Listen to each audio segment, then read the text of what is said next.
দিল্লিতে সংসদ ভবনে উত্তরবঙ্গের 10 জন বিজেপি বিধায়কের প্রতিনিধিরা সামাজিক ন্যায় বিচারের মন্ত্রী বীরেন্দ্র কুমারের সঙ্গে আজ সাক্ষাৎ করেন।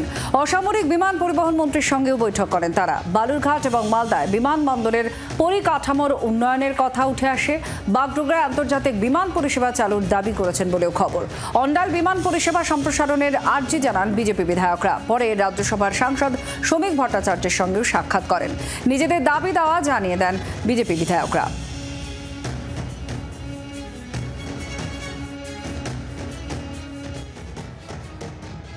এই যে বিভাজনের রাজনীতি, উত্তরবঙ্গকে বঞ্চনার রাজনীতি, এটা চলেছে।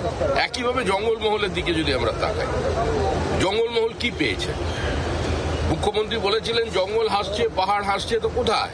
এখন তো সব জায়গায় চোখের জল। সেখানে পুরুলিয়াও তো মানুষ প্রত্যাখ্যান করেছে। উত্তরবঙ্গের মানুষ তো কার্যত তৃণমূলকে প্রত্যাখ্যান করেছে। এটা তৃণমূল প্রতিশোধ নিচ্ছে না তৃণমূল করতে ব্যর্থ, সেটা আবার উত্তরবঙ্গের মানুষ বিচার করবে। কিন্তু কাজ যাতে হয় তার জন্য আমাদের বিধায়করা আজকে দিল্লি এসে দরবার করতে হচ্ছে। প্রত্যেক মন্ত্রীর দরজায় তারা ঘুরে বেড়াচ্ছেন। বাংলার আওয়াজ, বাঙালির আবেগ, জি 24 ঘন্টা।